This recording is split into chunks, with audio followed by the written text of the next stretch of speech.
J'avais rendez-vous aujourd'hui pour une consultation paramédicale à un centre de santé, ce qu'ils appellent un pôle médical aujourd'hui. Alors moi, je trouve très franchement que ce genre d'établissement, c'est hyper déshumanisant et ça pousse énormément à la consommation. Regardez, j'ai pris quelques photos de l'intérieur du centre en faisant bien gaffe qu'on ne voit pas des gens dessus.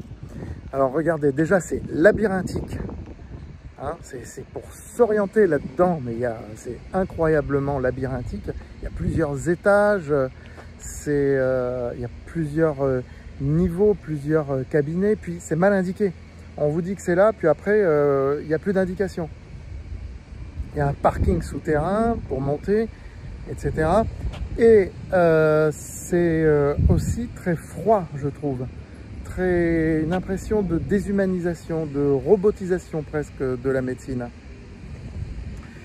Et le plus incroyable, alors là, regardez ça, c'est que en bas, on vous met des boutiques d'audition, des boutiques qui sont liées à la médecine, hein, mais des boutiques d'audition, un opticien, un truc de greffe capillaire, enfin voilà, des boutiques, et qui fait même coiffeur du coup, pour que vous puissiez consommer en plus sur place.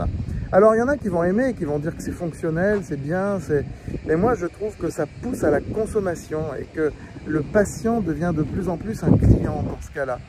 Après voilà, c'est mon avis. Maintenant ça se développe, hein, on ne peut pas faire autrement. Ça fait partie de l'histoire, on va dire. Même à Paris, l'autre fois j'avais vu, bon ici je suis pas à Paris, vous le remarquez, mais même à Paris, une fois je suis allé dans un centre médical comme ça, ils avaient racheté un immeuble de plusieurs étages en plein centre de Paris et vous trouviez dedans des médecins, du paramédical, enfin vous avez de tout, vous avez du dentiste, de la pédicure, mais vous avez du médecin généraliste, vous avez de l'ORL, vous avez des gastro, vous avez de la chirurgie légère même, vous avez des psys, et puis les opticiens, enfin voilà, c'est un centre de consommation médicale et paramédicale. On vous incite à consommer, je trouve. Alors, bon, vous savez que moi, évidemment, mon réflexe premier, que j'aime ou que j'aime pas, hein, et là en l'occurrence, j'aime pas du tout, mais mon réflexe premier, c'est de penser bourse. Eh bien, je me dis qu'il faut chercher des sociétés qui sont cotées en bourse, qui construisent ce genre de centre. Donc, quels sont les promoteurs? Est-ce qu'il y a des promoteurs spécialisés là-dedans? C'est quelque chose que je vais regarder de près, parce qu'il y en a énormément qui se construisent partout, qui rachètent des immeubles, comme je vous l'ai dit à Paris, et qui derrière font des centres de ce genre. Vous voyez, c'est tout ça le centre, hein, tout ça c'est centre médical. Vous vous rendez compte, c'est énorme, hein, c'est énorme, avec un grand parking en dessous en plus. Parce qu'après, les loyers, là, ils sont assurés. Je veux dire, c'est des professions, ils ne risquent pas d'être en faillite. Hein. C'est pas comme un commerce, c'est des professions médicales ou paramédicales, ils ne risquent pas d'être en faillite, donc ils vont continuer de payer leur loyer. Donc c'est une aubaine pour les sociétés qui construisent et qui exploitent ça. Peut-être aussi voir les équipementiers, quelles sont les sociétés qui équipent ce genre de centre. Voilà, donc de toute façon, le domaine médical, le domaine de la santé, qui a été un petit peu oublié, qui a grimpé après le Covid, vous voyez, je marche à reculons, j'aime bien marcher à reculons des fois, et ça fait du bien en plus. Le domaine médical qui a grimpé, qui a énormément grimpé après le Covid, est complètement à l'abandon depuis quelques années. Moi, comme je le dis, il faut y revenir.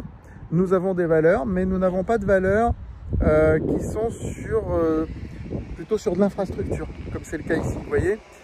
Et sur la lettre Trackers que je coproduis avec le magazine Capital, nous avons recommandé, il n'y a pas très longtemps, je ne vous donnerai pas le code ici, hein, c'est sûr, un ETF sur la santé. Voilà, je vous le dis, sur la lettre Trackers de Capital, nous avons recommandé un ETF sur la santé. Quant à France Bourse, nous avons des valeurs sur la santé dans le portefeuille France Bourse. Mais je vais faire des petites recherches par rapport à tout ça. Promis, je reviens peut-être vers vous rapidement avec des trucs intéressants. À très vite. Alors en plus, il est payant le parking. Ah, il y en a, ils ont tout compris, hein. Il va falloir investir là.